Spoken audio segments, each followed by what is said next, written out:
بسم اللہ الرحمن الرحیم الحمد للہ رب العالمین والصلاة والسلام علی رسولہ الکریم وعلی آلہ وصحبہ اجمعین رب اشرح لی صدری ویسر لی امری واحلل عقدۃ من لسانی یفقہوا قولی وقال عز وجل فی القرآن المجید اعوذ باللہ من الشیطان الرجیم بسم اللہ الرحمن الرحیم قل للمؤمنین یغضوا من ابصارہم اما بعد۔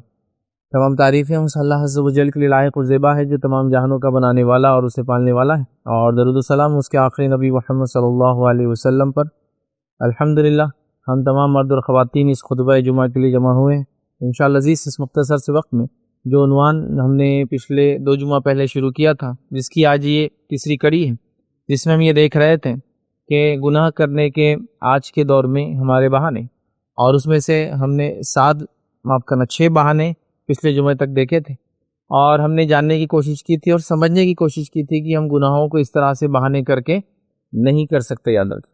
آئیے آگے بڑھتے ہیں اور اس نیت کے ساتھ آگے بڑھتے ہیں کہ انشاءاللہ عزیز ایسے بہانے اپنی زندگی میں ہم گناہ کرنے کے لیے نہیں بنائیں گے، یاد رکھیں، اس لیے کہ گناہ یاد رکھیں چاہے کتنے ہی چھوٹے ہو، جیسے کہ ہم نے دیکھا تھا جب وہ جمع ہوتے ہیں اور جمع ہوتے ہیں اور جمع ہوتے ہیں تو ویسے ہی ہو جاتے ہیں جیسے کہ چھوٹی چنگاریاں جمع ہوتی ہے اور ایک بڑی آگ بن جاتی ہے، یاد رکھیں۔ تو لہٰذا گناہوں کے معاملے میں بڑی احتیاط کرے، یاد رکھیے، اور گناہوں کی اپنی نحوست ہوتی ہے، یاد رکھیے، گناہوں کی اپنی ایک نحوست ہے، یاد رکھیے، وہ منحوس ہوتے ہیں، یاد رکھیے، اور وہ جگہ جہاں گناہ ہوتے ہیں آپ ان کو دیکھ کر بھی اندازہ لگا سکتے ہیں کہ جگہیں کتنی نحوست والی ہے، اس لیے کہ یہاں گناہ ہوتے ہیں، چاہے اس کے اندر کتنی ہی روشنیاں کر دی جائے، کتنی ہی اس کو ڈیکوریشن اور آرٹسٹک بنا دیا جائے، لیکن اس کی نحوست آپ سمجھ سکتے ہیں کہ نہیں، جگہ بڑی منحوس تھی، اس لیے کہ یہاں شراب پی جاتی ہے، یہاں فلاں گندہ کام ہوتا ہے۔ تو گناہوں کی اپنی نحوست ہے جو جگہوں پہ بھی نظر آئیں گی اور شخصیات میں بھی نظر آئیں گے۔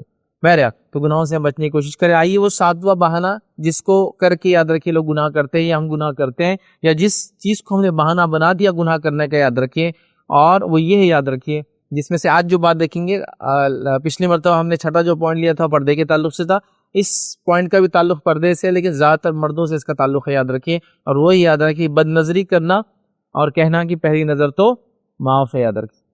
بد نظری کرنا مطلب نظروں سے خاص طور سے ان چیزوں کو دیکھنا جس چیز کو منع کیا گیا ہے، جس میں خواتین ہوگی، یاد رکھیے، جو غیر محرم ہے، یاد رکھیے، آپ کو نہیں دیکھنا ہے، بری چیزوں کو نہیں دیکھنا ہے، اور دیکھنا اور یہ کہنا کہ پہلی نظر تو معاف ہے، مطلب اس گناہ کے کرنے کا، بد نظری کرنے کا بہانہ کیا ہے کہ پہلی نظر معاف ہے، یاد رکھیں، اور یہ بہت عام ہے، یاد رکھیں۔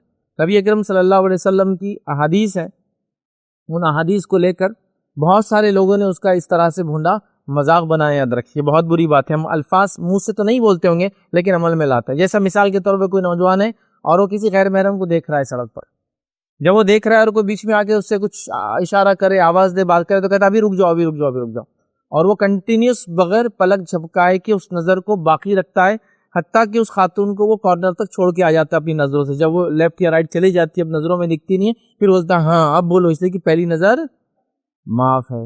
تو چونکہ پہلی نظر کا معنی کیا ہے، جب تک کہ میں پلک نہ جھپکاؤں یا چہرے کو اس چیز سے نہ ہٹا دوں تو یہ پہلی نظر ہے، اور پہلی نظر حدیث میں آتا ہے معاف ہے۔ میں نے اس لیے کہا کہ نبی اکرم صلی اللہ علیہ وسلم کے اقوال کا مذاق اڑایا جاتا ہے، یاد رکھیں، نبی اکرم صلی اللہ علیہ وسلم کا کیا معنی تھا جب آپ کہہ رہے تھے پہلی نظر معاف ہے؟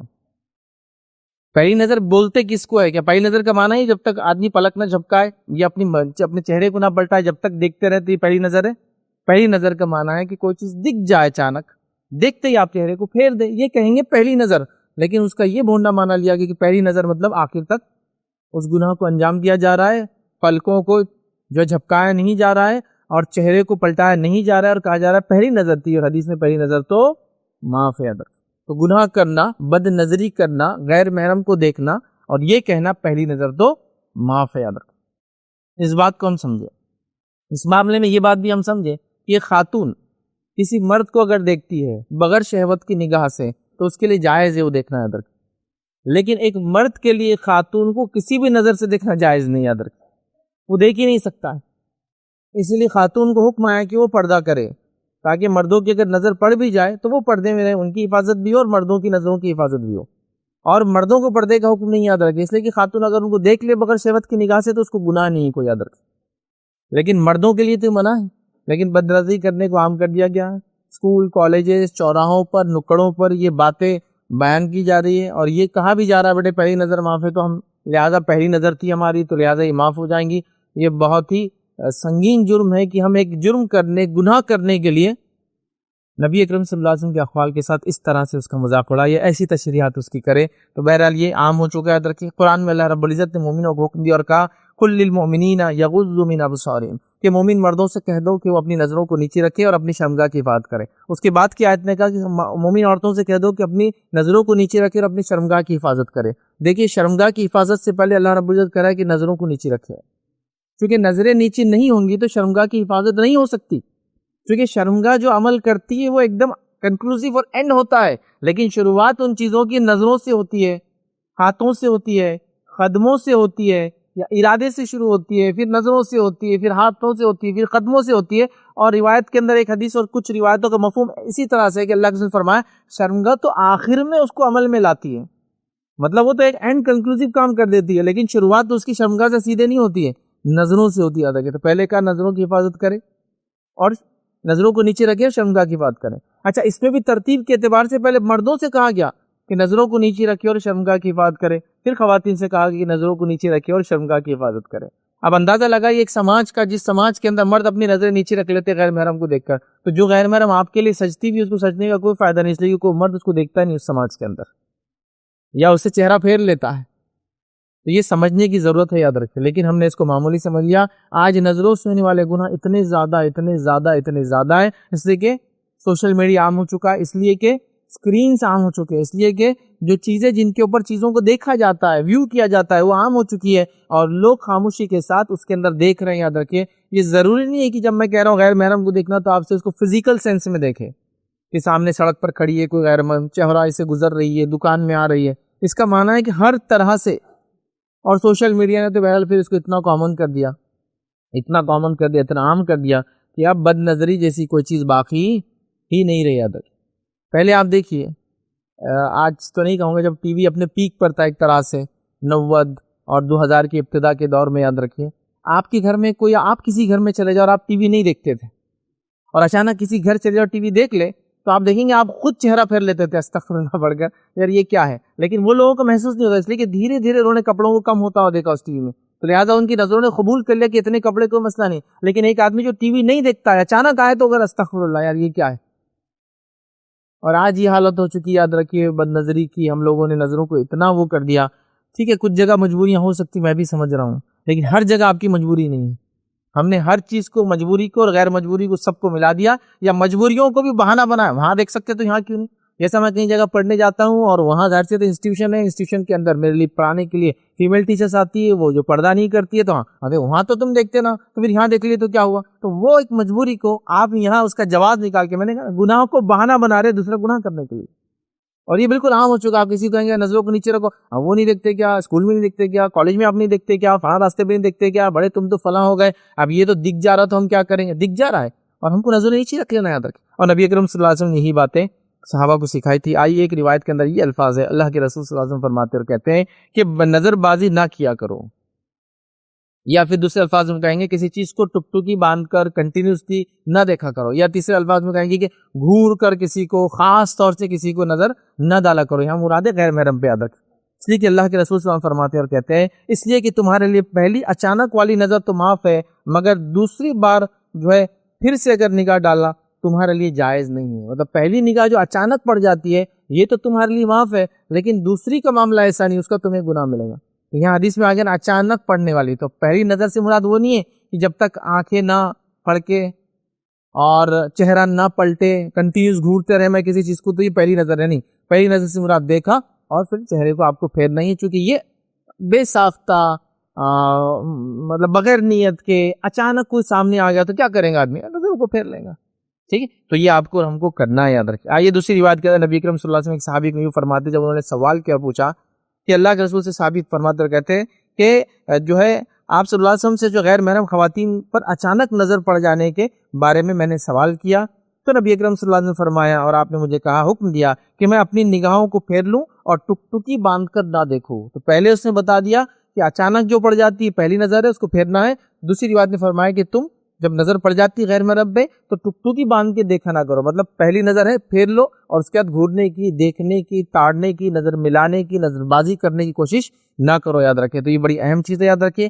جہاں خواتین کو پردے کے تعلق سے میں نے پچھلی بار کہا تھا، یا مردوں سے اب کہوں گا کہ وہ اپنی نظروں کو نیچی رکھنے کی کوشش کرے ان چیزوں کو دیکھ کر جس کو انہوں نے دیکھنا نہیں چاہیے، اور بالخصوص جو ہے بے پردہ عورتوں کو ایسی چیزوں کو جس سے دیکھنے سے ان کی شہوت جاگ جاتی ہے، جس کے نتیجے میں پھر بہت سارے گناہ ہمارے سماج میں سرزد ہو رہے ہیں. یاد رکھیں، اتنے سارے گناہ کیا اب اس کو گنا بھی نہیں جا سکتا، اس کو بولا بھی نہیں جا سکتا.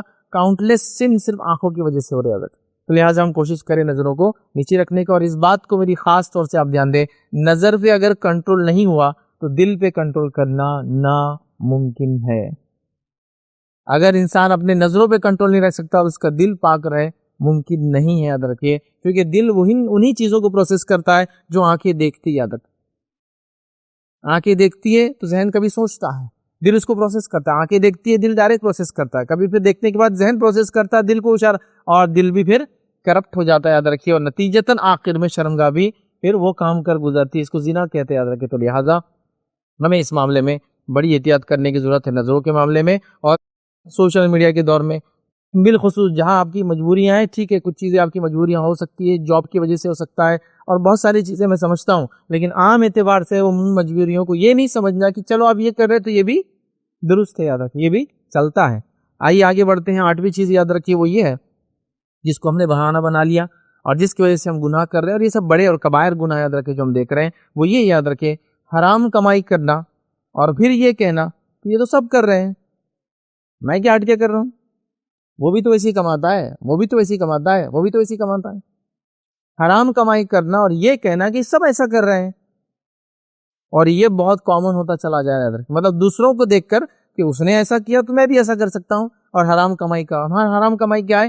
دھوکے سے کمانا، جھوٹ بول کر کمانا، اور مختلف چیزیں جس سے جو آپ وعدہ کرتے ہیں وہ چیز نہیں دینا اور اس سے اس کا پیسہ لے لینا. جیسا کہ آپ مثال کے طور پر کوئی کام کر رہے گھر میں، اور آپ کو کوئی لائن ہے، پائپ لائن ہے، ڈرینیج لائن ہے، نل لائن ہے، کچھ لائن ملانا ہے، آپ لے جا رہے مین لائن تک اور وہاں چھوڑ کے اس کو بند کر کے آ جا رہے، پیسے لے کے چلے. اب وہ سال 2 سال بعد جب چوک اپ ہوں گا اور جب پرابلم ہوگا تو آئیں گا، تب کا تب اپن دیکھیں گے. تو یہ حرام کمائی. اب جب پوچھا گیا کیوں، ارے سب ایسے ہی کرتے ہیں، جب میں بھول گیا تھا بول دوں گا اور پھر سے کر دوں گا وہ کام. تو جھوٹ بھی بولا، دھوکہ بھی دیا، پیسہ بھی لے لیا، اور بعد میں پھر اس کو ریپیئر کر کے احسان بھی جتا دیں گا کہ فلاں تھا، ہاں بھول گیا تھا، نہیں فلاں ہوا تھا، یا ملیں گے نہیں. یاد رکھیے، یہ بالکل کامن ہوتا جا رہا ہے. تو اگر سب جہنم میں جائیں گے، سوال یہ تو کیا ہم بھی جہنم میں جائیں گے؟ نہیں، ہم کہیں گے نہیں، وہ جا رہا ہے وہ کرے، اس کا مسئلہ ہے. یہ بڑی خطرناک چیز ہے. یاد رکھیے، نبی اکرم صلی اللہ علیہ وسلم نے صحیح بخاری کی روایت میں اس چیز کو پہلے سے بتا دیا تھا کہ امت یہ حرکت کریں گی. آپ نے فرمایا کہا، لوگوں پر ایک دور یا ایک وقت ایسا آئے گا کہ آدمی اس بات کی پرواہ نہیں کرے گا کہ اس نے مال کیسے حاصل کیا، حلال طریقے سے حاصل کیا یا حرام طریقے سے. مطلب آدمی اس کی پرواہ نہیں کرے گا کہ اس نے کہاں سے مال حاصل کیا.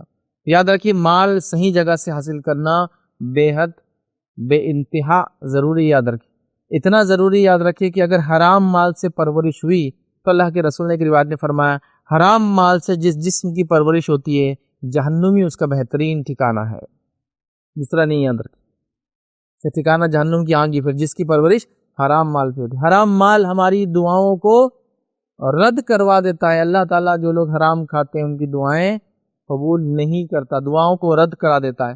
حرام مال نحوست لاتا ہے.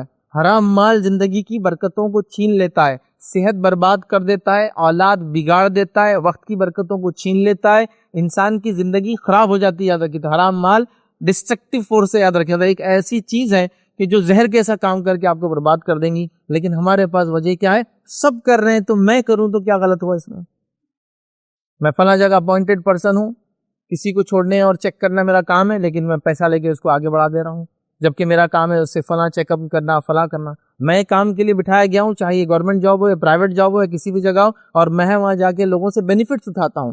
بینیفٹس مطلب یہ کہ ہر بار حرام مال کا یہ معنی نہیں ہے کہ آپ مال ہی لے. حرام مال سے مراد یہ بھی کہ آپ تحفے تحائف اس سے لے، بھیجا، بینیفٹس اٹھائے، پرکس لے، جس کو ہم کہتے ہیں مطلب فلاں چیز کی تو فلاں پہ فلاں میرے کو کر دینا. جیسا میں بھائی رشوت نہیں کھاتا، میں بہت ایماندار آدمی ہوں، ہاں، لیکن میں اس کو بولتا ہوں کہ ہر مہینے 2-3 بڑے ہوٹل میں دعوت دے دے. یہ بھی تو حرام مال ہی ہوا. آپ کے لیے جائز تھا کہ اس کا مال اس طرح سے کھانا. تو آپ دیکھیے، آپ مختلف طریقے، مختلف چیزیں کی جا رہی ہے. تو بڑے عجیب و غریب آتا ہے. ایسے ایسے ہیلے بنا ہے حرام کمانے کے لیے، میں کیا کہوں. ایک صاحب تھے، وہ حرام کمانے کا ان کا طریقہ یہ تھا کہ انہوں نے اپوائنٹڈ فقیر رکھے تھے اپنے پاس ان کے ادارے کے سامنے، ٹھیک ہے، اور وہ کہتے تھے سامنے والے کو اس فقیر کو جا کے 2000 روپے صدقہ کر دیجیے.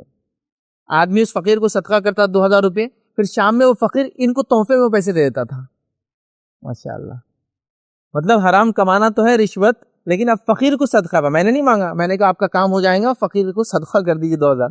پھر فقیر رات میں ان کو تحفہ دے دے رہا ہے، وہ صدقہ جو بھی اس کا پرسنٹیج طے ہوتا ہوں گا لے کر. تو دیکھیے آپ یہ طریقوں سے آپ اس کو حلال کرنا چاہتے ہیں، حلال ہوگا یہ مال. آپ کا خود دل سمجھ رہا ہے کہ یہ دھوکہ ہے، یہ طریقہ نہیں ہے، یہ بری چیز ہے، اور میں ایک بری چیز کو مطلب حرام چیز کو حلال کرنے کے لیے حرکت کر رہا ہوں، دل گواہی دیں گا. بنی اسرائیل کو حکم آیا تھا کہ ہفتے کے دن شکار نہیں کرنا، تو کیا شرارت کرتے تھے؟ جمعہ کے دن جو ہے گڑھے کر دیتے تھے سمندر کے کنارے. جب پانی چڑھتا تھا ہفتے کے دن تو مچھلیاں آ جاتی تھی، پانی جب نیچے جاتا، لو ٹائڈز ہو جاتی تو مچھلیاں گڑھے میں پھنس جاتی. پھر یہ اتوار کے دن جاتے اور وہ مچھلیوں کو نکال لیتے، جبکہ ان کو پتا تھا یہ بھی منع ہے. جب کہا کہ ہفتے کے دن کوئی شکار نہیں کریں گے، جبکہ انہوں نے ڈیمانڈ کیا تھا کہ ہمیں ہفتہ چاہیے، اللہ کے رسول نے تو فرمایا کہ اللہ رب العزت نے جمعہ کو سب پہ پیش کیا، یہودی پہ پیش کیا، انہوں نے پسند نہیں کیا، انہوں نے ہفتے کو پسند نہیں کیا. اللہ نے پھر نصارہ پہ پیش کیا، نصارہ نے پسند نہیں کیا، اور انہوں نے اتوار کو پسند کیا، اور امت مسلمہ جو آخر آئی ہے ہمیں جمعہ دے دیا گیا. تو ان کو پتا تھا کہ سنیچر کے دن، ہفتے کے دن شکار نہیں کرنا ہے، تو ہیلا کیا کرتے تھے؟ جمعہ کے دن ہی گڑھے کر دیتے تھے تاکہ مچھلی اٹک جائے. تو شکاری ہوا نا ایک طرح سے، آپ نے تو پوری تیاری کی، صرف خود جال نہیں ڈال رہے، لیکن یہ کرتے تھے اور ان کو بتاتا یہ غلط ہے، تو یہ حرام ہو گیا ان کے لیے کرنا. تو لہٰذا ہم نے حرام کمائی کو عام کر لیا ہے، اور بہانہ یہ ہے کہ سب کر رہے ہیں. پھر ہمارے زندگیوں کی برکت ختم ہو گئی، ہمارے جو ہے مال کی برکت ختم ہو گئی، صحت کی برکت ختم ہو گئی، اولاد کی برکت ختم ہو گئی، ساری چیزیں یاد رکھیں ہماری برباد ہو گئی. ایک زمانہ تھا لوگ کم کماتے تھے اور زیادہ فائدہ اٹھاتے تھے، اتنی پاکیزہ کمائی تھی، اتنا محنت کر کے کماتے تھے کہ آپ ایسا دیکھیں کہ اس زمانے میں بھی وہ غربت میں ہی جی رہے تھے، لیکن اس زمانے میں بھی چند 100 روپے کما کر پورا خاندان، اس کو اردو کے اندر بولتے ہیں، اسلام کے اندر پورا کھٹلا سنبھال رہے تھے. خاندان کمانا، خود بھی ہے، بڑے بھائی کو جاب نہیں وہ بھی آپ کے ساتھ ہے، چچا جو ہے بیمار ہے وہ بھی ساتھ ہے، پھوپھی کی طلاق ہوگی وہ بھی ساتھ ہے، فلاں خالہ ہے جن کو خالو پتہ نہیں کہاں گھوم گئے، لا ان کو بھی رکھ لو، سب گھر کے اندر ہے. زندگی گزر رہی ہے اور زندگی کی برکتیں سمجھ رہے ہیں. آج فلاں لوگ فلاں مقام پہ، فلاں لوگ فلاں مقام پہ ہے، چند روپے کمائے، بابرکت کمائے، خود کے گھر ہے ان کے. آج ہم کو خود کا گھر بولے تو تصور نہیں شہر کے اندر، ان کے خود کے گھر بھی آج یاد رکھے. چند 100 کمانے کے بعد، کوڑیوں میں کمانے کے بعد بھی برکتیں تھی، یاد رکھے. صحت کی برکتیں دیکھو، جو عمر کتنی تھی، جتنا جیے حشاش اور بشاش رہے. اولاد کی برکت دیکھو، چند اولادیں تھی، اتنے بڑے بڑے کام کی اولاد ہونے کی آپ بول رہے کہ کتنا فائدہ بیچارے کو ہو گیا. چند چیزیں انہوں نے خرچ کی، لیکن ان چیزوں کا فائدہ ہوگا کہ ایک زمین لی تھی فلاں، آج اس کا فلاں ہو گیا، اللہ نے برکتیں نواز دی. آج ہمارے پاس وہ، ہم نے انکم کے اندر کوئی چیز کو ہم نے حرام نہیں سمجھا، سب جو آ رہا ہے وہ سب حلال ہے. ہاں اس کو اب کیسا سیٹ کرنا ہے وہ ہم طے کر رہے ہیں، کہ اس کو وہ فقیروں کا مثال دی نا، اس کو دلا دو پھر اس سے مانگ لو، فلاں کر لو، یہ کر لو. ہر جگہ ہم نے کی، حتیٰ کہ زکوٰۃ جو دینا ہے اس میں بھی ہیلے بہانے تیار رکھے، جو کہ اللہ نے فرض قرار دیا، مالی عبادت ہے، اس میں بھی ہیلے تلاش کر رہے ہیں. کسی بھی لالتے اندھے لولے لنگڑے کو اس کو تحفے میں زکوٰۃ بولتے ہیں، آپ میری زکوٰۃ آپ کو، اور 2 گھنٹے بعد وہ کچھ پیسے رکھ کے لا کے بولتا ہے سیٹھ صاحب میرے طرف سے آپ کو تحفہ، زکوٰۃ واپس. تو دیکھو زکوٰۃ بھی بچانے کا طریقہ نکال لیا گیا ہے. یہ مال حرام ہو گیا آپ پہ، چونکہ یہ حق تھا کسی اور کا، مسکینوں کا، غریبوں کا. اللہ رب العزت نے اس کو مالی عبادت بنایا ہے، ہم نے اس میں بھی کر لیا. تو آج حرام کمائی کو معمولی سمجھا جا رہا ہے. اللہ کے رسول صلی اللہ علیہ وسلم نے بات فرما دی تھی کہ انسان سے روز قیامت چند سوالات ہوں گے، جس میں سے کسی روایت میں 4، کسی میں 5 کے الفاظ ہیں. اس میں سے یہ دونوں کے اندر الفاظ ہیں کہ کہاں سے مال کمایا اور کہاں خرچ کیا، اس کے بارے میں پوچھنے والی ہے. تو ابھی ہمارا معاملہ مال کمانے پہ، خرچ کرنے پہ ہم ڈسکشن نہیں کر رہے ادر. کیونکہ ایسا بھی ہوتا ہے کہ بہت سارے لوگ حلال کماتے ہیں کہ حرام خرچ کرتے ہیں، لیکن یہاں ہم حرام کمائی کی بات کریں سیدھا. تو حرام کما رہے، یاد رکھیے، اور اس کو ہم معمولی سمجھتے ہیں. ہم کو ان چیزوں سے یاد رکھیے، بہت سخت ضرورت ہے کہ اپنی کمائی کو ہم پاکیزہ کریں اور اس کو حلال رکھنے کی ہر ممکن کوشش کریں. آئیے 9ویں چیز یاد رکھیے جو گناہ کو ہم نے بہانہ بنا دیا، اور یہ بھی بڑا سنگین جرم ہے، یاد رکھیے، اور وہ یہ ہے کہ سود کا لین دین کرنا اور کہنا اس کے بغیر چارہ ہے. سود کا لین دین کرنا اور کہنا اس کے بغیر کیا چارہ ہے. اور یہ بہانے عجیب و غریب ڈھنگ سے، جیسا مثال کے طور پر میں اگر کہہ دوں کہ بھائی یہ سود پہ چیز آپ نے لی، یہ صحیح نہیں ہے، تو جواز کیا دیا جاتا؟ تمہارا بینک میں اکاؤنٹ نہیں ہے، بس جب اکاؤنٹ استعمال کر سکتے تو پھر لین دین بھی کر سکتے اس سے سودی. تو آپ ایک چیز جو کہ ایک انسان کی مجبوری بھی ہو سکتی ہے نا، آج دنیا کے اندر کون سا طریقہ ہے جس طریقے سے پیسے کو بھیجا اور لیا جا سکتا ہے؟ بینک. تیسرا تو کوئی موڈ ہی نہیں ہے نا، دوسرا کوئی آپشن ہی نہیں ہے. تو یہ تو میری مجبوری ہو گئی کہ میں اس میں کھولوں گا، چاہے وہ سودی ہو یا بغیر سودی ہو. غیر سودی تو سسٹم ہی نہیں ہے ہمارے ملک میں، دوبارہ سوال ہی نہیں آتا. تو مجھے اس میں کھولنا ہے. لیکن میں نے کیوں کھولا وہ اکاؤنٹ؟ میں نے صرف اپنے حلال ٹرانزیکشن کے لیے کھولا. لیکن اس کو آپ جواز بنا رہے ہیں، اکاؤنٹ ہے نا بس ختم، پھر تم نے کر لینا بس ختم، پھر وہ سب اس کا سب جائز ہو گیا. ایک چیز جائز ہے تو سب جائز. مطلب اگر آپ سے کہہ دیا جائے کہ آپ کے پاس کھانے کے لیے کچھ حلال نہیں ہے، اب مجبوراً ہی تھوڑا سا کھا کے جی لو، اس کے بعد جب یہاں سے نکل جائیں گے تو فلاں ہوا، تو آپ نے اس موقع کو پوری زندگی کے لیے مثالی بنا دیا کہ اب میں حرام ہی کھاتے رہوں گا. جب کھائے تھے نا بچنے کے لیے تو مجبور سچویشن تھی، اس کے بغیر تو آپشن نہیں تھا آپ کے پاس. تو ہو سکتا ہے کچھ جگہ آپ کا تو آپشن نہ ہو کہ اس طریقے سے کام کرنا ہے، لیکن جو آپشن ہے وہاں بھی آپ بول رہے نہیں، ایک بار کیا نا تو اس کا سب جائز ہے اس کا. اور یاد رکھیے یہ بہت ہی گھنونا جرم ہے، اس لیے کہ سود ایک ایسا جرم ہے. اللہ رب العزت نے سود خوروں کے خلاف اعلان جنگ کر دیا. قرآن کے اندر اعلان جنگ کر دیا. کیا کہ اللہ رب العزت قرآن نے فرمایا فَإِن لَمْ تَفْعَلُوا فَأْذَنُوا بِحَرْبٍ مِّنَ اللَّهِ وَرَسُولِهِ. کہ اللہ رب العزت فرماتا ہے، کہتا ہے اور اگر تم نے ایسا نہ کیا، مطلب سود کو نہیں چھوڑا، تو پھر تیار ہو جاؤ اللہ اور اس کے رسول سے لڑنے کے لیے، جنگ کے لیے. اب مجھے بتائیے اللہ اور اس کے رسول سے جنگ میں کوئی جیت سکتا ہے یا؟ اللہ رب العزت اگر آپ کے خلاف آ جائے تو آپ دنیا میں کچھ کامیابی پا سکتے ہیں کیا؟ اچھا یہ بات کیوں کہی؟ یہ عمومی مشرکین کے خلاف بھی نہیں ہے. ہاں مشرک جب جنگ میں ایک الگ بات ہے، عمومی تو مشرکین کے خلاف بھی نہیں کہا جو ایمان والا ہے ان کے خلاف جنگ ہے. کیوں کہا ان کے خلاف؟ کیونکہ جب سود خوری چلتی ہے جس سماج میں، وہ سود خوری ایک ایسا جرم ہے جو خالی فرد کو، جیسا ایک انسان نے دوسرے کو قتل کیا تو اس کو اور قتل ہونے والے کو فرق پڑا، اس کو گناہ ملا، اس کی جان گئی. دو لوگ انوالو ہوئے، کبھی کبھی دو خاندان انوالو ہوں گے، زیادہ سے زیادہ معاملہ ختم ہو گیا. لیکن سود کا لین دین جب چلتا ہے تو سماج کے سماج، سوسائٹیز کے سوسائٹیز، ملک کے ملک، علاقے کے علاقے، قوم کی قوم تباہ اور برباد ہو جاتی ہے. آپ کہیں کیسے؟ مثال دوں میں آپ کو. مثال اس کی یہ ہے کہ ایک دنیا کا خطہ جو دنیا کے ریسورسز کے اعتبار سے، مالی اعتبار سے، اس کے اندر جو چیزیں نکلتی معدنیات کے اعتبار سے اتنا آگے ہے کہ دنیا میں کوئی ملک کا خطہ اتنا آگے نہیں یاد رکھے، لیکن اس کے بعد بھی پورا کا پورا خطہ دنیا کا سب سے غریب علاقہ ہے، اور اس سے جو لوگ فائدہ اٹھاتے ہیں وہ سب سے زیادہ مالدار لوگ ہیں. وہ خطے کی مثال ہے افریقہ، اور ساری دنیا فرسٹ ورلڈ کنٹری کی مثال ہے وہ دوسری والی جو اس کا فائدہ اٹھا رہے ہیں. کیونکہ سود خوری کے نظام نے یہ مجبور کیا کہ اس خطے کو دبایا جائے، کچلا جائے، ختم کیا جائے، تاکہ ان کے بینیفٹ سود کے ذریعے ہم دوسروں کو پہنچائے اور خود اس کا کھائے. تو آج انہوں نے اس طرح سے کر دیا، قومی کی قومی برباد ہو رہی. میں محنت کرتا ہوں، دیکھیے سود کیسا فرق کرتا ہے انسان اندر. آپ محنت کرتے ہیں، میری محنت کا محنتانہ الگ، آپ کی محنت کا محنتانہ الگ. یہ کیسے ہو سکتا ہے جب دونوں نے ایک ہی محنت کی؟ تو یہ ہو رہا ہے دنیا کے اندر. بھائی آپ امریکن ہیں تو آپ کی تنخواہ $10,000 اور میں انڈین ہوں تو میری تنخواہ $10,000، جبکہ دونوں کام ایک ہی کرتے ہیں. تو دونوں کی محنت کی رقم اور طے شدہ یہ جو چارجز ہے کیوں طے کر رہا ہے؟ اس لیے کہ سود خور اکنامی یہ کرتی ہے، تمہارا پیسہ الگ، ہمارے پیسے کی ویلیو الگ. ہو رہا ہے نہیں ہو رہا ہے؟ آج وہ کما رہے $1، ہم کو اس کے لیے $80 کمانا پڑتے ہیں جب ان کے برابر ہم پہنچتے ہیں.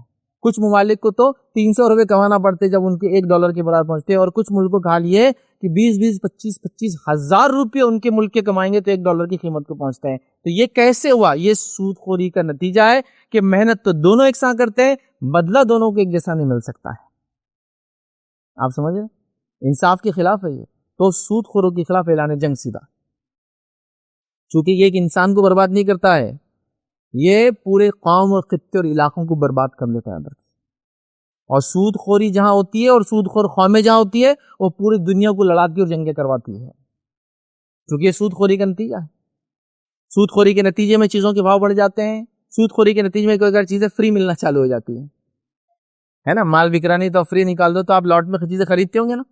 1,00,000 روپے کی چیز 10,000 میں آپ کو اویلیبل ہے، 5,000 میں ہے، 4,000 میں لے لو بس. یہ سود خوری کا نتیجہ ہے کہ اس نے بنایا پہلے سود پر لے کر، اب سود ادا کرنا ہے، اس کو کسی بھی قیمت میں مال کو بیچنا ہے.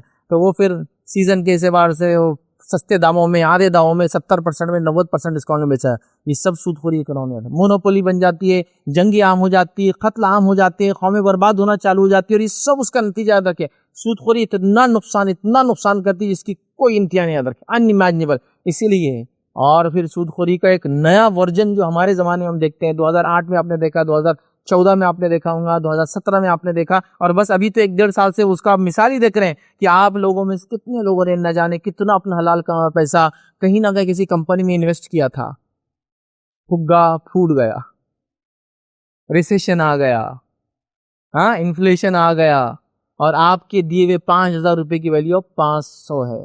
سوال 4,500 روپے کہاں گئے؟ اور جس کمپنی میں لگایا تھا وہ کمپنی تو اب تک نہیں ڈوبی، وہ تو چل رہی ہے، پھر کیا ڈوبا جس کی وجہ سے میرے 4,500 تو غائب ہو گئے پورے؟ اور بتایا یہ جا رہا ہے کہ پچھلے گزرے ہوئے سال بھر کے اندر نہ جانے کتنے 100 لاکھ کروڑ روپے لوگوں کے ڈوبے ہیں۔ سوال یہ پیسہ گیا کہاں؟ یہ سود خوری کا نتیجہ ہے، یہ سود خوری یاد رکھیں۔ اب اس کو ظاہر سی بات ہے ایک چھوٹے سے اس میں 4 منٹ 2 منٹ 4 منٹ میں نہیں سمجھا سکتا ہوں سود خوری کیسے برباد کرتی ہے ملکوں کو، لیکن صرف سمجھو اس چیز کو، سود خوری سے برباد کرتی ہے۔ ایک موٹی بات تو یہ سمجھ لو کہ اللہ نے حکم دے دیا کہ ان سے اعلان جنگ ہے، مطلب عمل کتنا برا ہے کہ اللہ اور اس کے رسول اعلان جنگ کر رہے ہیں ان سے، یہ انسانیت کو برباد کر دیتا ہے۔ دنیا کی ساری بڑی جنگوں کے پیچھے یہ وجہ تھی۔ آج دنیا میں جتنا فتنہ اور فساد ہے اس کی سب سے اہم وجہ، ظاہر سی بات ہے کسی کی قومیت وجہ بن سکتی، کوئی جھگڑے کے لیے کسی کا علاقہ بن سکتا، لیکن ایک سب سے بڑی وجہ یہ ہے، یاد رکھیے کہ سودی اکنامی مجبور کرتی ہے کہ کمپنی جب چلیں گی تو مال بنائیں گی سود پہ لے کے، تو مال بکنا ہے، مال بکانا ہے تو اپنے کو ایونیوز، اس کے لیے مارکیٹ بھی کریٹ، اور مارکیٹ کریٹ کرنا ہے تو پھر وہ حرکت بھی کرنا ہے جس سے مال بکے۔ تو اگر کمپنی ہتھیار بنائیں گی تو ہتھیار بکنا ہے تو جنگ ہونا ہے، جنگ نہیں ہو رہی تو جنگ کروانا ہے اور پھر پیسہ لینا ہے، چونکہ سودی اکنامی اب اتنا لگا دیا تو ریٹرن تو آنا ہے، یہ کرتی ہے سود، یاد رکھ۔ اسی لیے اللہ اور اس کے رسول نے جنگ کا اعلان کیا۔ سود بڑی خطرناک چیز ہے۔ اللہ کے رسول صلی اللہ علیہ وسلم حدیث فرماتے ہیں، بہت مختصر سی 2-3 حدیثیں رکھتا ہوں، آپ صلی اللہ علیہ وسلم فرماتے ہیں، کہتے ہیں جو آدمی جانتے ہوئے 1 درہم سود کا کھاتا ہے، 1 درہم 1 روپیہ سمجھ لیجئے، 1 درہم کھاتا ہے تو اس کا گناہ اللہ کے نزدیک 36 جو ہے بدکاریوں سے زیادہ سخت ہے، 36 مرتبہ زنا کرنے سے زیادہ سخت گناہ ہے۔ اگر ایک سود کا مطلب درہم وہ کھا لیتا ہے جانتے بوجھتے، ٹھیک ہے، کسی انجانے میں ہو گیا غلطی الگ بات، جانتے بوجھتے کھاتا ہے تو 36 بار زنا کرنے کے برابر اس کا سن اور گناہ ہے، معمولی سمجھ رہے ہو۔ دوسری روایت کے اندر نبی کریم صلی اللہ علیہ وسلم فرماتے ہیں اور کہتے ہیں سود کے 70 دروازے ہیں، مطلب اس کے درجات ہیں، برانچز سے بولیے، گناہ کے اس کے لیولز ہیں، 70 دروازے ہیں، اور ان میں سب سے کم تر درجہ یہ ہے کہ آدمی اپنی ماں سے زنا کرے۔ 70 سے زیادہ اس کے سن سے گناہ ہے، دروازے ہیں، سب سے ہلکا یہ کہ آدمی اپنے ماں سے زنا کرے، کہ روایت میں ماں سے نکاح کرے، وہ ایک ہی بات ہے، وہ زنا ہی ہوتا ہے، اتنا سخت جرم ہے اندر۔ اور ہم کہہ رہے ہیں کہ اس کے بغیر تو کوئی چارہ نہیں ہے۔ مجبوریاں، پھر میں کہہ رہا ہوں ایک الگ بات، مجبوریوں سے چیزوں کو حلال سمجھ لینا، کہ تم نے اکاؤنٹ کھولے تو اس کا مطلب پورا بینکنگ حلال ہے، تم نے فلاں کرے تو پورا فلاں ہے، یہ بہت خطرناک چیز ہے۔ اور اللہ کے رسول نے حدیث سے فرمایا کہ سود کا لینے والا، دینے والا، لکھنے والا اور گواہ بننے والا سب کے سب چاروں کے چاروں گناہ میں برابر ہے۔ تو ہمیں اس سے بچنا چاہیے، جس نے کیا توبہ کرنا چاہیے۔ سود سے مال بڑھتا نہیں ہے، کبھی بھی یہ بات یاد رکھنا چاہیے۔ آپ سمجھیں بزنس بڑھے گا، نہیں بڑھتا ہے، گھٹتا ہے، برباد ہوتا ہے، یاد رکھیں۔ تو لہٰذا بڑھانے کی بات ہو رہی ہے تو پھر سود چھوڑنا پڑے گا۔ 10ویں اور آخری بات جو ہم دیکھیں گے، یاد رکھیں، وہ یہ ہے کہ گانا، میوزکس، فلمز، ویب سیریز دیکھنا اور کہنا یہ تو ٹائم پاس ہے، اپنے کو کچھ پسند نہیں ہے۔ اب لاک ڈاؤن کا خالی وقت تھا تو عادت لگ گئی اپنے کو، جب سے ابھی بھی دیکھتے ہی چلے اپن اس میں۔ اور یہ سب سے ویب سیریز وغیرہ جو اسپیشلی پلیٹ فارمز پہ عام آدمی بھی آیا، وہ سب لاک ڈاؤن کا پیریڈ تھا۔ لاک ڈاؤن میں ہوا یہ کہ اچانک معاملہ بند ہو گیا، بچوں کے اسکول کالجز وغیرہ سب آن لائن ہو گئے، اور لوگ بھی گھر میں تھے، کیا کریں گے گھر میں، تو آن لائن سیریز آ گئی، اور شیطان بہت اچھے سے، بہت بہترین طریقے سے امت مسلمہ میں آیا، اور مسلمان عورتیں اور مرد وضو کے ساتھ، ٹوپی پہن کے، دوپٹہ ڈال کے اسلامی ڈرامے، اسلامی تاریخیں دیکھ رہے تھے۔ وہ ایسے ایسے اوراق اسلامی تاریخ کی پلٹا رہے تھے وہ، اور ساری جنگی خیالوں میں اور سوچ اور فکروں میں جیت رہے تھے۔ پوری امت، مطلب پوری دنیا جیت چکے تھے وہ 1 سال کے اندر، ویب سیریز دیکھ کر، پارٹ 1 ویب سیریز، 2 3 4 5 6، ہر اس کے اندر 70 ایپیسوڈ، ایک ایپیسوڈ 2.5 گھنٹے کا۔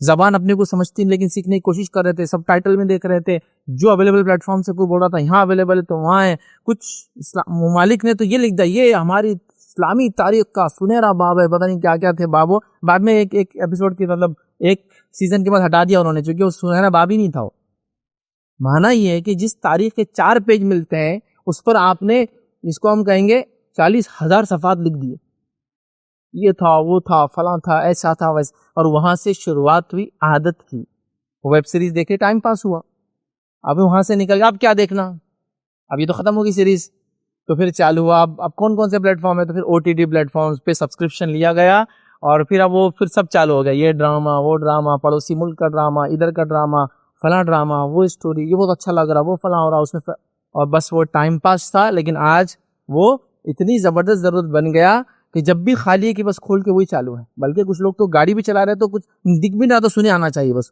اس کے ایڈکٹ ہو چکے ہیں ہم لوگ۔ دیکھیے آپ سب موبائل کنٹینیوس یوز کرنا، ریلز کو اوپر براؤز کرنا، اور یہ سب فلمس ہے، اس میں میوزک ہے، ویب سیریز ہے، اور کیا کریں گے ٹائم پاس ہے۔ ٹائم پاس کے لیے آپ کے پاس بہت ساری چیزیں جو کرنے کی، پہلے تو مجھے بتائیے ٹائم کس کے پاس ہے یار؟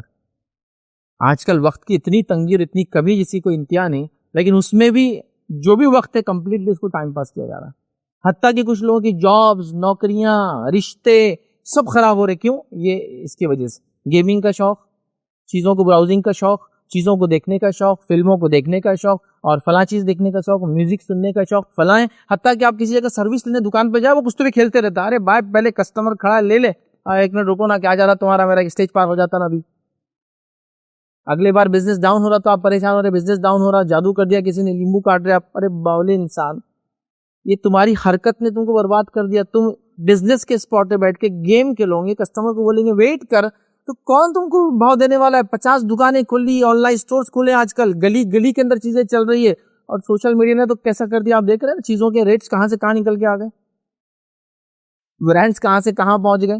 اس کمپٹیٹیو ایج میں اگر آپ کو بزنس میں رہنا ہے تو 100% دینا پڑے گا، آپ 101% دینے کی کوشش کرنا پڑے گا، اور یہاں تو آپ کا دماغ ہی بٹا ہوا ہے کسی اور چیز میں لگایا، تو آپ کب دیں گے؟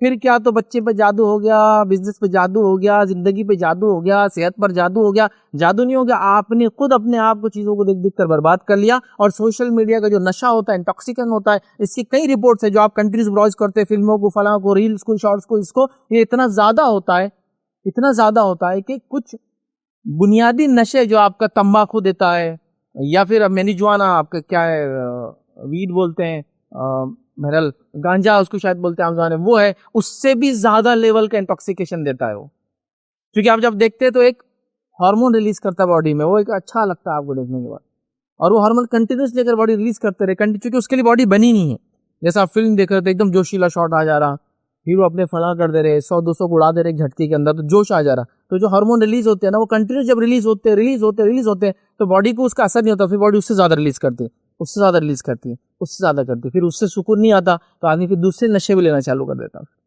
یہ خود بھی ایک قسم کا نشہ ہے، میں نہیں کہہ رہا ہوں یہ سیدھے نشہ ہے۔ تو یہ سب چیزیں عام ہو چکی، یاد رکھیے ٹائم پاس کے نام پہ یہ سب نہیں چلیں گا، اور یہ اتنا زیادہ ہو گیا فلم، ویب سیریز وغیرہ وغیرہ کہ مائیں بچوں کی تربیت چھوڑ کر یہ اس کے اندر پورا دن ڈال رہی ہے، ٹیچرز بچوں کو پڑھانا چھوڑ کر پورا دن اس میں ڈال رہے ہیں، ورکرز کمپنیز میں کام کرنا چھوڑ کے پورا وقت اس کے اندر ڈال رہے ہیں، چھوٹے سے لے کر بڑا، ایلیٹ کلاس سے لے کر ادنا آدمی، سب اس میں مبتلا ہے، سب ایک ہی چیز کو دیکھ رہے ہیں، ساری چیزیں وہی چل رہی ہیں، اور جو آپ دیکھ رہے ہیں وہ فیشن چل رہا ہے مارکیٹ میں، آپ دیکھ لیجیے، پچھلے 2 سال سے گھڑیوں کا چل رہا ہے ٹرینڈ، اب جوتوں کا آنے والا ہے، اور آ رہا ہے، اب جوتے بغیر سول کے جوتے پہ جوتا، جوتے میں جوتے ایسے جوتے، پتلے جوتے بغیر اس کے جوتے کے بدلے ساکس والے جوتے، تو اب دیکھیں سب وہ ٹرینڈ چل رہا ہے۔ اب تھوڑے دن بعد پھر وہ ایک پروڈکٹ اور لائیں گے، موٹے ہو رہے ہیں آپ اتنا گن لیجیے، 32 سے اوپر آپ موٹے ہو گئے، اب دبلا ہونا، دبلے کے لیے فلاں، یہ سب ٹرینڈس آ رہے ہیں، یہ سب اس کا نتیجہ، پہلے کسی کو نہیں پتا تھا یہ چیزیں، ابھی ہر کسی سے آپ پوچھیے، ہر آدمی آپ کو صحت کا مشورہ دے سکتا ہے، ہر آدمی، پنیر مت کھاؤ بیمار ہو جا رہے، اس سے پنیر کھاؤ سب سے زیادہ صحت بڑھ جا رہی ہے، اس سے بیٹ روٹ کھاؤ، خون اتنا بڑھ جائے گا، خون آپ کے اندر، بیٹ روٹ کھاؤ مر جائیں گے، تو چونکہ اس کو زمین میں سے نکلتا ہے، اس میں سے پورے بیکٹیریا رہتے ہیں، آپ کو ہر چیز ایک ساتھ ملنے والی ہے، ہر آدمی دوسرے کو مشورہ دے رہا ہے، تم کو دبلے ہونا تو ایسا ہونا ہے، موٹے ہونا تو ایسا ہونا ہے، یہ سب اس کا نتیجہ ہے، کسی نے بھی کتاب نہیں کھولا، مجھے ایک آدمی بتائے جو کہے کہ میرے پاس میڈیکل پروف ہے جو میں بول رہا ہوں کہ اس سے یہ ہوتا ہے اور اس سے یہ نہیں ہوتا ہے، یہ پورا اس کے لیے کم از کم میڈیکل پروف تو ریسرچ ہوا، کچھ ریسرچ پیپرز ہے جس سے بتا سکتا ہوں کہ اس سے یہ فائدہ ہے، نتھنگ، یہ سب اسی کا نتیجہ ہے، سوچ میں، خیال میں، پہننے میں، کھانے میں، اوڑھنے میں، سب ٹرینڈز یہ لا کر آپ کو دے رہا ہے۔ ابھی کھانے پینے دیکھیے، آپ کے پاس پہلے سادے کھانے پینے تھے، 1 لاکھ میں 200 لوگوں کا 5 فلاں اسٹارٹر، 3 فلاں، اور یہ اس کا آرڈر، آپ شروع ہو گیا ٹرینڈ آنا، یہ سب چیزیں آئیں گی اس سے، چلیے کچھ چیزیں اچھی بھی ہوں گی، حلال بھی ہوں گی، میں برا نہیں کہہ رہا ہوں، لیکن میجورٹی چیزیں یاد رکھیں اس میں غلط ہے، اور یہ براؤزنگ اور ٹائم پاس کا نتیجہ ہے کہ مال بھی خالی ہو رہا ہے، صحت بھی برباد ہو رہی ہے اور سب کچھ ہو رہا ہے. تو ہمیں چاہیے کہ اس معاملے میں ہم بہت احتیاط کریں. یہ سب چیزیں یاد رکھیے بہانوں سے شروع ہوتی ہے اور انسان کو ایسے گناہ اور ایک ایسے ویشیس سرکل کیا بولیں گے نحوست بھرے دائروں کے اندر لے جاتی ہے. یاد رکھیے جس میں سے نکلنا ممکن نہیں ہوتا ہے. مطلب بعد میں آدمی ریٹرن نہیں، چکے ایک دائرے کے بعد دوسرا دائرہ، دوسرے دائرے کے بعد تیسرا دائرہ، مطلب دائرے میں دائرہ دائرے میں دائرہ رہتا ہے، وہ سرکلز بنتے رہتے ہیں، آپ کبھی نکلنے بات کے. لہٰذا اگر اس سے بچنا ہے تو ہمیں بہت زیادہ محتاط رہ کر گناہوں سے بچنے کی کوشش کرنا ہے. تو بہرحال یہ 10 وجوہات تھی جو ہم نے پچھلے 3 جمعہ کے اندر دیکھی گناہوں کے کرنے کے ہمارے بہانے. امید کرتا ہوں کہ بہانوں کو ہم نے دیکھا، سمجھنے کی کوشش کی، اور امید کرتا ہوں کہ ہم ان گناہوں سے اپنے آپ کو، اپنی نسلوں کو، اپنے خاندان کو، اپنے اطراف کے لوگوں کو، مسلمانوں کو، غیر مسلمانوں کو بھی بچانے کی کوشش کریں گے. چونکہ اس میں بہت سارے پوائنٹس پورے کامن تھے جو سب کے لیے لاگو ہے، جو سب کو نقصان دیتے ہیں. اور وہ چاہے اس بات کو ایمانی طور سے مانتا ہو یا نہ مانتا ہو، یہ تو کہتا ہے کہ ہاں سود لینا غلط ہے اور اس سے سمجھ خراب ہوتا ہے. کئی نان مسلم اسپیکرز کو آپ دیکھیے، کئی نان مسلم لوگوں کو دیکھیے، وہ جانتے ہیں سود کیسے بربادی لاتا ہے. آپ جب ان کو بتائیں گے تو وہ مانیں گے اس بات کو، ہاں صحیح بات ہے. تو ان کو بھی بچانا ہے، خود کو بھی بچانا ہے یہاں تک، اور ساری انسانیت تک یہ پیغام کو پہنچانا. تو لہٰذا گناہ سے ہم بھی بچیں اور اپنے نفس کے علاوہ دوسروں کو بھی، اپنے خاص طور سے اپنے جن کے ہمارے ماتحت لوگوں کو اور دیگر لوگوں کو بچانے کی ہم کوشش کریں. اسی کے ساتھ اپنی بات کو ہم ختم کریں گے. اللہ رب العزت سے دعا ہے کہ اللہ سبحانہ تعالیٰ ہم تمام کو ہر قسم کے گناہ سے ہماری حفاظت کرے. اللہ رب العزت جو گناہ ہو چکے ہیں ان گناہوں کو ہمارے معاف کرے. آنے والی زندگی میں ہمارے لیے ہر گناہوں سے ہماری حفاظت کرے. جب تک ہمیں زندہ رکھے اسلام اور ایمان پر زندہ رکھے، خاتمہ ایمان پر ہو. وآخر دعوانا الحمد للہ رب العالمین. سبحان ربک رب العزت عما یصفون وسلام علی المرسلین والحمد للہ رب العالمین.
السلام علیکم. آپ بھی ہمارے اس کام میں تعاون کریں اپنی زکات و صدقات کے ذریعے. ڈونیشن ڈیٹیلز کے لیے ڈونیٹ پر کلک کریں. اگر آپ کو ہمارے ویڈیوز پسند آئے ہیں تو اسے شیئر کریں اور سب کے حقدار بنیں. روزانہ ہمارے ویڈیوز کو پانے کے لیے ہمارے یوٹیوب چینل کو سبسکرائب کریں اور بیل آئکن دبائیں. ہم سے دیگر سوشل میڈیا پر جڑنے کے لیے ویڈیو میں دیے گئے آئی ڈی کو سرچ کریں. جزاک اللہ.